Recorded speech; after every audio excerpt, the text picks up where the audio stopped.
Selamat pagi, Shalom. Bapak Ibu sehat?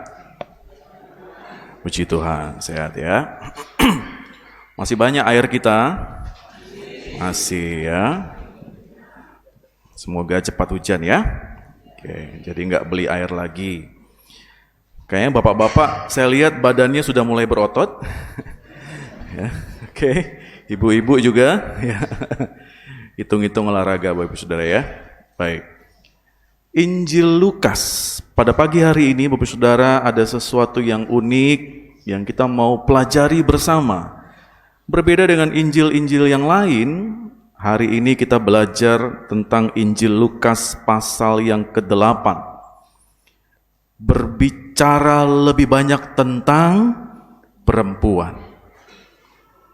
Kata netizen, perempuan adalah makhluk terkuat di bumi. Ya, bapak-bapak hati-hati. Ya, tanpa ibu-ibu kita nggak bisa bikin apa-apa. Gitu.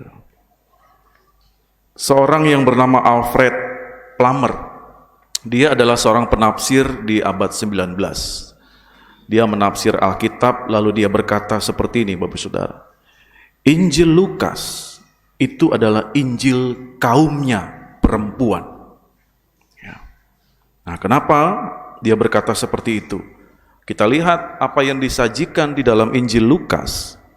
Baik sejak Lukas pasal yang pertama, dia berbicara banyak sekali tentang perempuan. Bapak Ibu kalau sudah hatam Injil Lukas ini, dari mulai pasal yang pertama, kisah Maria menerima berita kabar gembira dari malaikat Gabriel. Lalu yang berikut Bapak Saudara ada Maria dan Elisabet. Lukas yang kedua, kisah tentang Hana. Lukas yang ketujuh berbicara tentang janda di Nain, perempuan yang mengurapi kaki Yesus. Nah, termasuk bacaan kita pagi hari ini Bapak Ibu Saudara adalah bacaan yang paling unik. Berbicara tentang perempuan-perempuan yang berpergian mengikuti Yesus. Mereka melayani Yesus dan menyediakan semua keperluan Yesus di dalam perjalanan untuk memberitakan firman. Dan ini tidak ada di Injil lainnya. Bapak Ibu tidak akan ketemukan cerita ini di Injil Matius dan Markus. Hanya ada di Lukas. Nah, ini menjadi sesuatu yang unik, Bapak Saudara. Kenapa demikian? Karena Lukas mencoba untuk menggunakan perempuan, dia mau menggambarkan bahwa perempuan itu peduli, ya, punya sukacita yang mau dibagikan ke semua orang.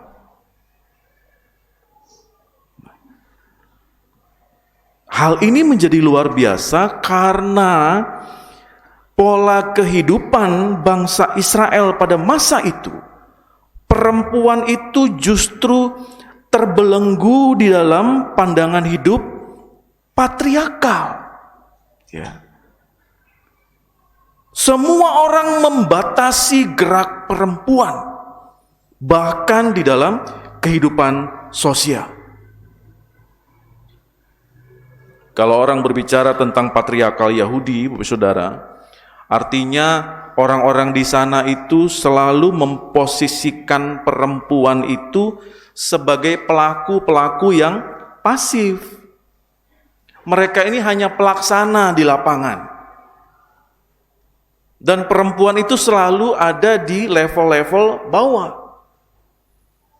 Ya. Orang-orang yang tidak penting gitu di masyarakat.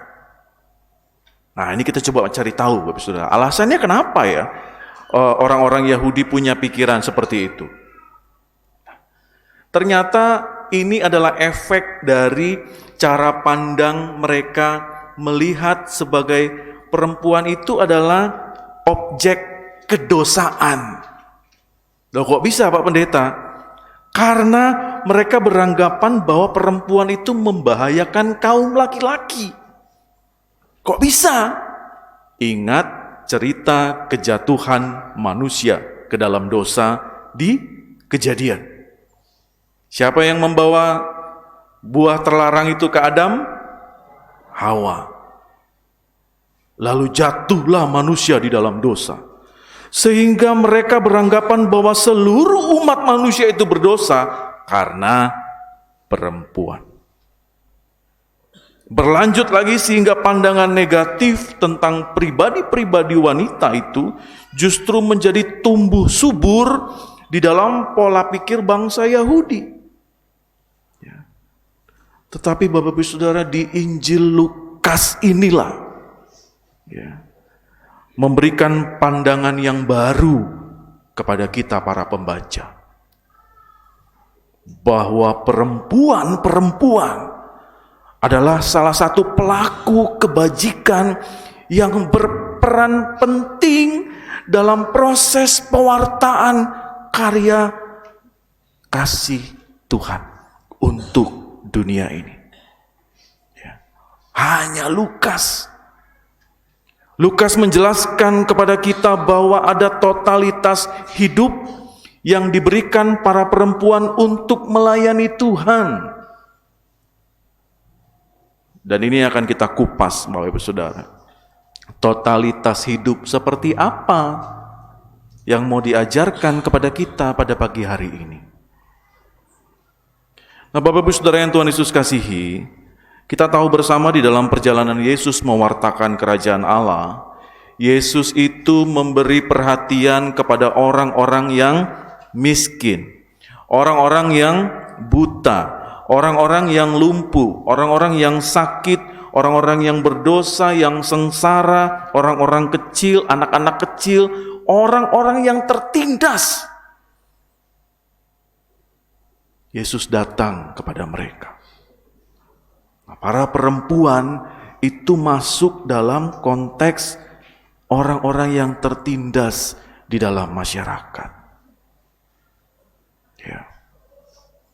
Nah, di dalam konteks ini Bapak Saudara, kita dapat menempatkan kaum perempuan di dalam lingkup mereka yang tertindas, tetapi berbanding terbalik dengan apa yang Yesus coba ajarkan kepada kita. Yesus menekankan penghargaan terhadap kaum perempuan.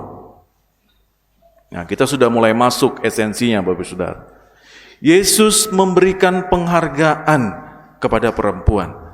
Padahal pandangan masyarakat pada saat itu, perempuan sama sekali nggak berharga. Ya. Yesus ingin memperlihatkan kepada kita bahwa ada kesamaan kedudukan antara pria dan wanita di dalam hal melayani Tuhan. Siapapun dia punya tempat yang sama untuk melayani Tuhan. Maka di sini bisa dikenal bahwa apa yang dilakukan Yesus itu adalah sebuah perubahan revolusioner yang dilakukan Yesus di dalam pelayanannya.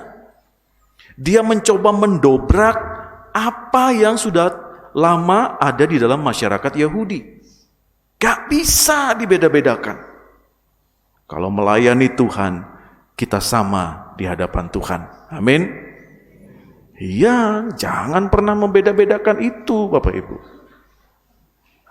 Tidak hanya pria dan wanita saja. Jangan pernah beranggapan bahwa suara yang bagus saja yang bisa melayani Tuhan. Yang punya banyak duit saja yang bisa melayani Tuhan. Yang punya waktu saja yang bisa melayani Tuhan.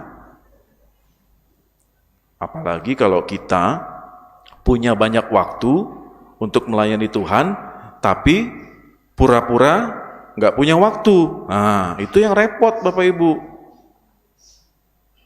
Ya, tidak hanya di gereja GPIB ya, Saya rasa di gereja-gereja lain juga sama. Pergumulan para hamba Tuhannya adalah meminta kepada jemaatnya untuk aktif dalam pelayanan. Tetapi sulit sekali untuk mencari orang-orang yang mau memberi hati, untuk memberi waktu, memberi tenaga, memberi pikiran, bahkan memberi materi. Sehingga itu menjadi pergumulan kita bersama di semua gereja, di semua tempat, di mana orang-orang saat ini yang super sibuk, segala sesuatunya itu harus instan, kita diminta untuk dipanggil melayani Tuhan. Puji Tuhan, GPIB Maranatha Pangkal Pinang sudah terbentuk panitia Hari Besar Gerejawi. Minggu depan ya kalau nggak salah, kita sudah masuk di Advent pertama. Bulan depan kita sudah Natal, Bapak Ibu. Lah beli baju baru loh. Masa kalah kayak Pak Pendeta? Lah beli lom gitu mah. Lom, oh lom ya. Pakai baju yang lama lah, dah beda. Tinggal bulan depan. Bulan depan itulah siap-siap kita akhir tahun. Lah nangis pulih kan? Ya kan?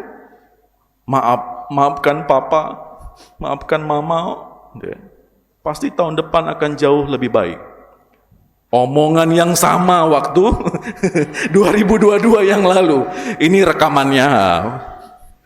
Lupa dia copy paste. Aduh, salah ngomong. Macam itu terus. Artinya Bapak Ibu Saudara, nggak terasa ya, waktunya kok cepat sekali Pak Pendeta ya. Iya ya. Udah 1 tahun kita lewati masa COVID. 2022 terakhir kan. Nggak lagi ada yang social distancing dan sebagainya. Semua serba cepat. Tetapi kita juga jangan lupa, sebagai orang-orang percaya kita terpanggil untuk melayani Tuhan. Seperti yang saya sudah pernah sampaikan di khotbah-khotbah sebelumnya. Kalau kita terpanggil untuk melayani Tuhan, jangan ditunda-tunda. Waktu kita muda kita bilang, nanti ya, kalau saya sudah menikah. Pas dia menikah, nanti ya, kalau saya sudah punya anak. Begitu dia sudah punya anak, nanti ya, kalau saya sudah pensiun. Begitu dia pensiun, nanti ya, kalau saya sudah kembali muda. Kapan sudah dia melayani ini? Selagi masih ada waktu, melayani. Dalam bentuk apapun, tidak usah malu dah. Walaupun hanya pegang kotak parkir di depan, itu luar biasa Bapak Ibu. Kenapa? Setiap uang yang Bapak Ibu berikan di kotak parkir itu, kami hitung di konsistori, banyak dapat. Itulah yang bantu kita untuk menyelesaikan gereja manunggal. Bapak Ibu sudah pernah ke sana? Sudah pernah lihat? Lumadi pintu. Jadi angin banyak masuk ke dalam, termasuk nyamuk, anjing, kucing, masuk semua. Tapi puji Tuhan sudah dipakai untuk beribadah. Pelan-pelan selesai, kita pasang jendela, pintu, AC. Wah, tidak kalah cakep sama ruangan ini. Ya, kita bisa gantian ibadah ke sana. Itu hasil apa? Hasil kita bersama-sama menunjukkan totalitas hidup melayani Tuhan. Kapan Natal jemaat? Desember apa Januari? Hah? Januari, oke. Masih punya waktu Bapak Ibu cari baju dan sepatu. No, artinya persiapkan dirimu. Kalau orang mau lahiran, keluarga kita mau lahiran, kan kita juga sibuk kan? Hubungi sana, hubungi sini, WA segala macam. Ada aktivitas kehidupan beriman kita gitu. Di kantor kami sudah banyak surat masuk undangan Natal GPDI, undangan Natal GBI, undangan Natal Okumene, udah banyak. Pak Pembimas harus datang semua ya. Ya, nanti saya kirim tangan saya ke sana, kaki saya ke sana dalam waktu yang bersamaan. Semua bergembira, semua bersukacita. Tapi esensinya Bapak Ibu Saudara adalah bagaimana kehidupan kita itu menunjukkan apa yang Tuhan sudah berikan buat kita. Apa yang Tuhan sudah teladani. Kita harus meneladani Dia.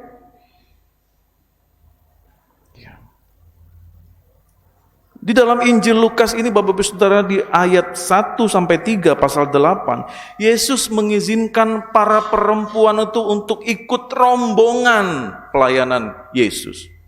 Ya.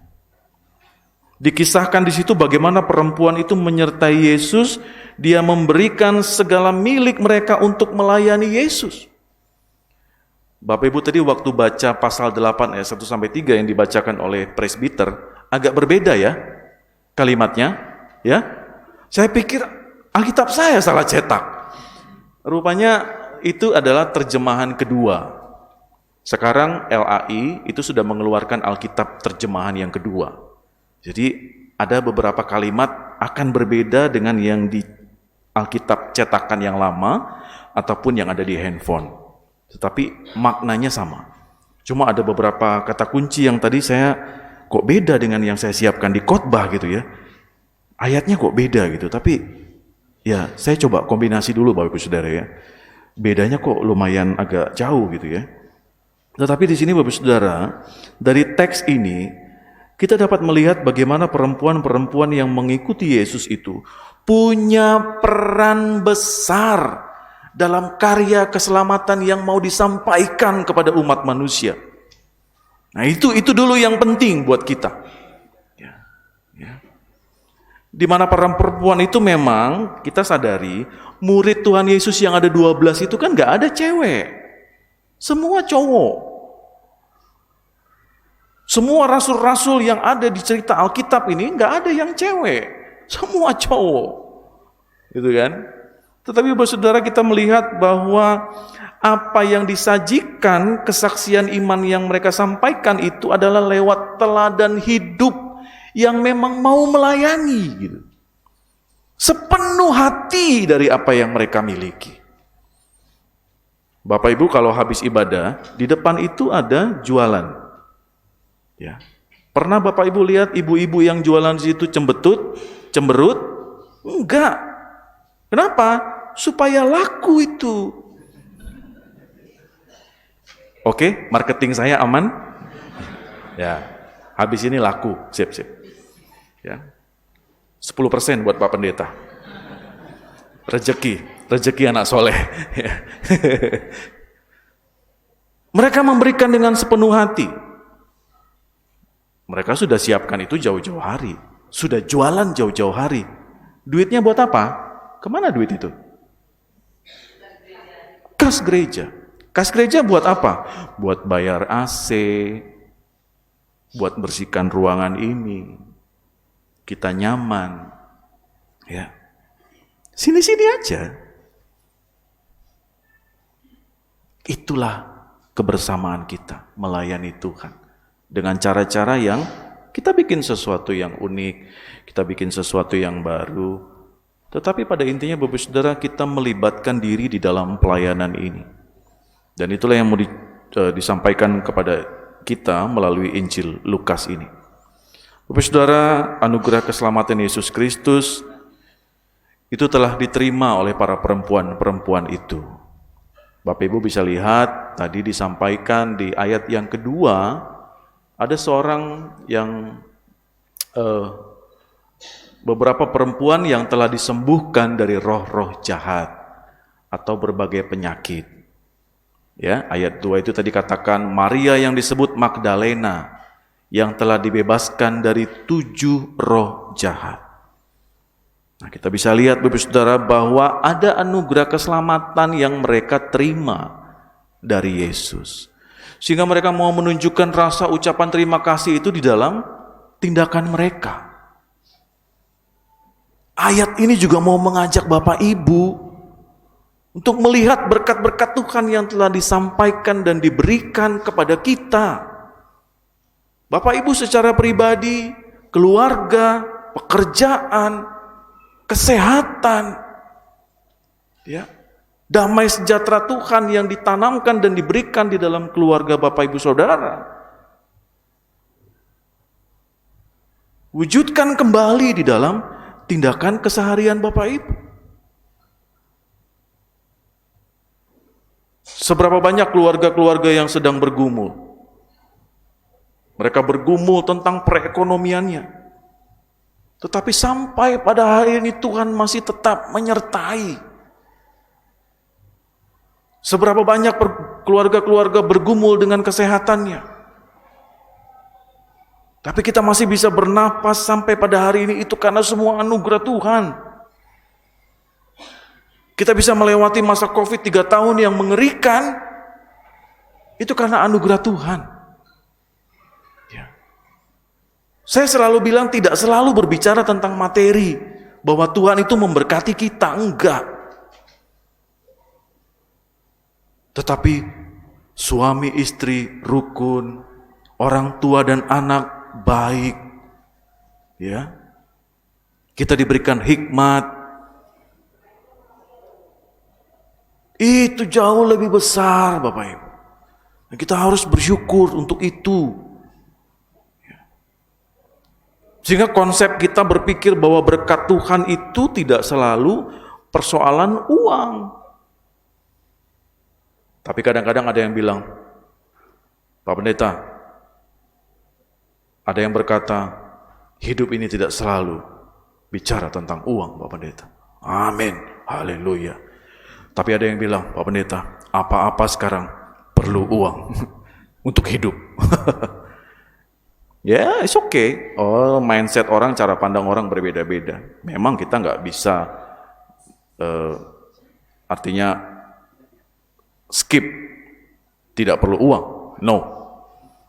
Pelayanan kita ini juga butuh, ya, supaya semua berjalan dengan baik.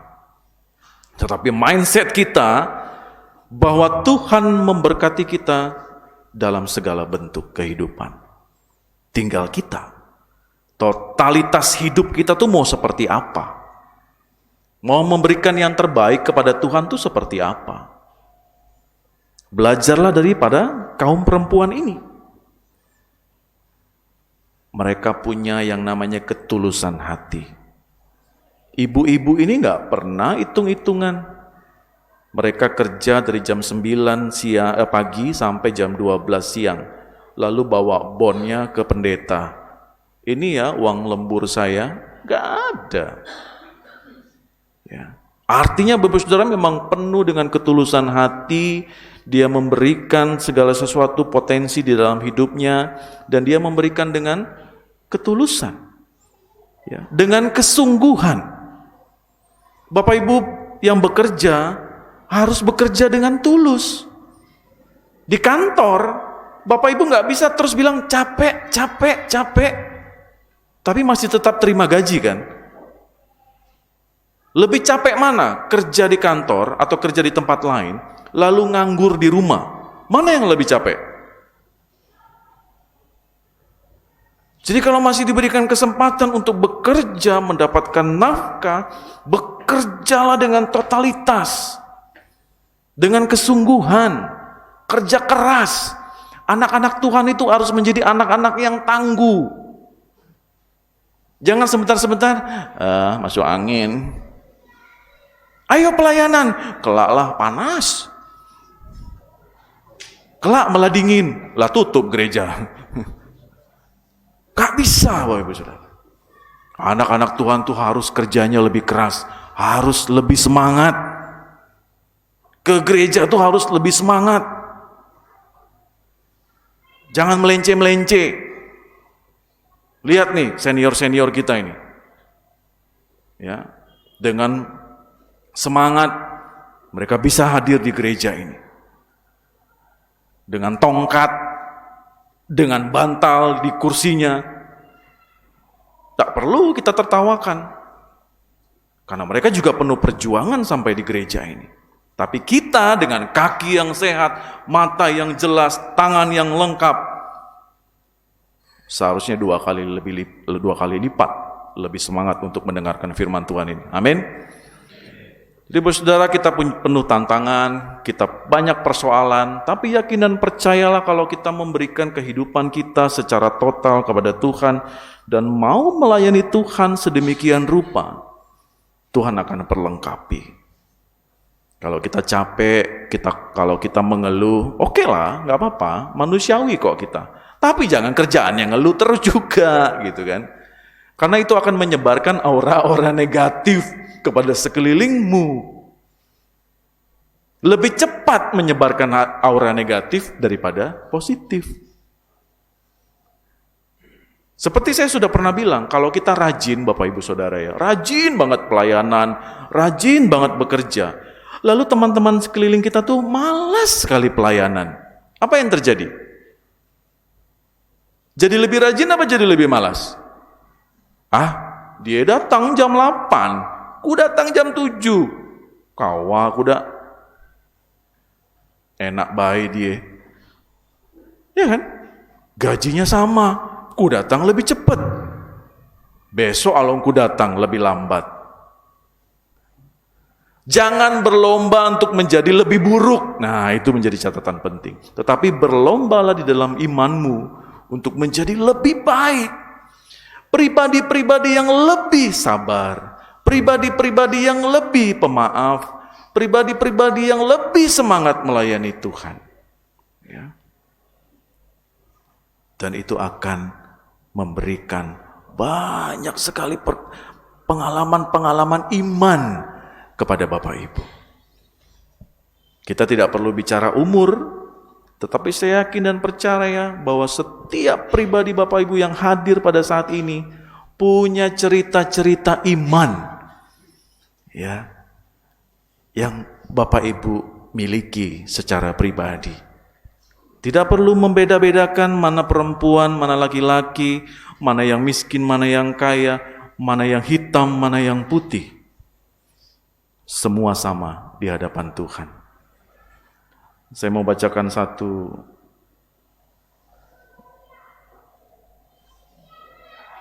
kalimat dari Ambon ini Bapak Saudara ya. Karena kata orang Pak Pendeta Freddy itu mirip orang Ambon gitu. Karena sudah pernah kena sepah. Ya Om. Jang ale dong bimbang, jang ale dong ragu deng hidup ini. Jang tunggu lama lai. Kata orang bawa hati for Tuhan. Tapi saudara jangan tunggu lama-lama. Tuhan itu sudah menunggu kita lama. Maka melayanilah. Jangan anggap dirimu tidak mampu, tetapi anggaplah dirimu berharga di hadapan Tuhan. Teteh manis memberkati. Amin.